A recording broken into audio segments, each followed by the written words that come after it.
Hiyori gave Zoro her father's legendary sword, so she's obviously winning, right? Wrong. There's actually someone who spent 730 days alone with Zoro, and fans keep forgetting she exists. Today, I'm ranking every girl who could actually marry the future world's strongest swordsman, and the top spot might make you rage quit this video. Starting at 0%, we have Boa Hancock. And before you ask, yes, I'm serious. Look, Hancock is literally called the most beautiful woman in the world for a reason. She's absolutely stunning. But here's the thing, this woman sees exactly one man on the entire planet, and spoiler alert, it's not Zoro. Hancock would literally turn to stone herself before dating anyone besides Luffy. She's out here daydreaming about wedding dresses while Zoro's taking naps. Plus, she hates men anyway, zero chance. Moving on. At 1%, we've got Jewelry Bonney, and yeah, this needs to be addressed. Bonnie's got that whole badass supernova vibe going on, and when she uses her devil fruit to age up, she's definitely gorgeous, but there's a massive problem here.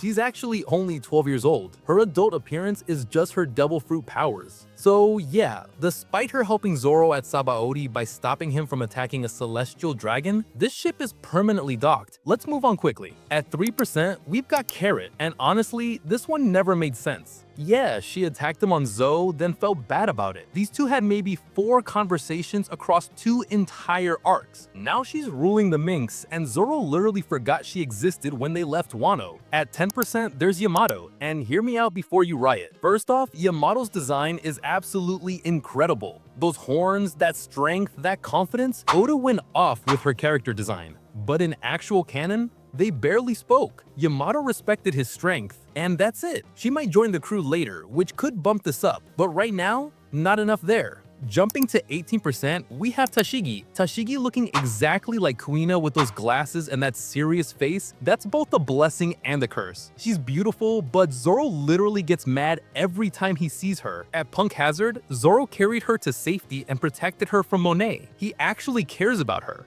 But she's a Marine, he's a pirate, and she looks like his trauma. That's 3 strikes. At 28%, there's Vivi, and this one's controversial.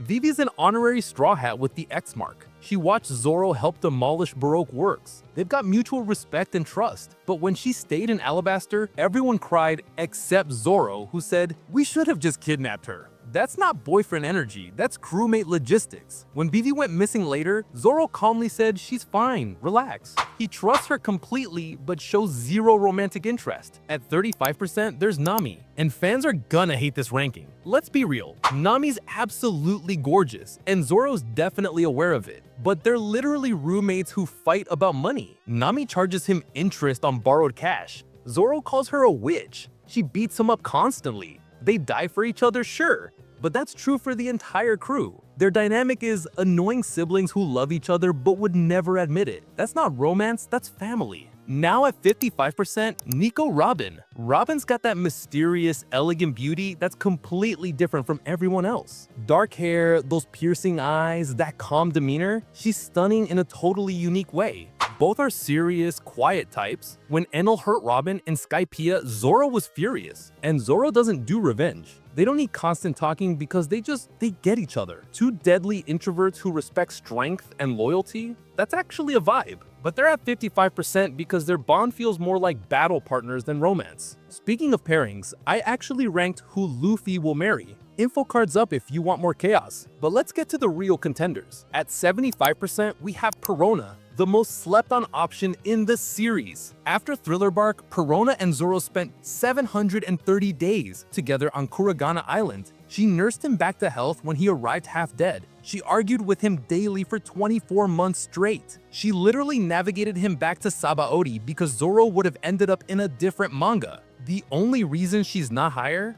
Zoro hasn't seen her since the time slip, but if she shows up again, watch this percentage skyrocket. At 92%, it's obviously Hiyori. And yeah, this one's basically canon. Hiyori is absolutely breathtaking. Like traditional Wano beauty at its finest. That elegant kimono, that grace, those eyes. Oda made sure we knew she's the most beautiful woman in Wano for a reason. She's clearly in love with him. They're both from Wano. He genuinely cares about her. The only reason it's not 100%, Zoro's completely oblivious to romance. But at 100%, the real answer is sake. What's the first thing Zoro did after nearly dying at Onigashima? Grab the bottle. This man would marry alcohol if it was legal. But plot twist? At infinity%, it's his swords and the dream. Zoro's true love is becoming the world's strongest swordsman. He'll choose training over dating every single time. His promise to Kuina will always come first. So who do you think Zoro will marry? Is Hiyori endgame, or will Perona make a comeback? Team Robin?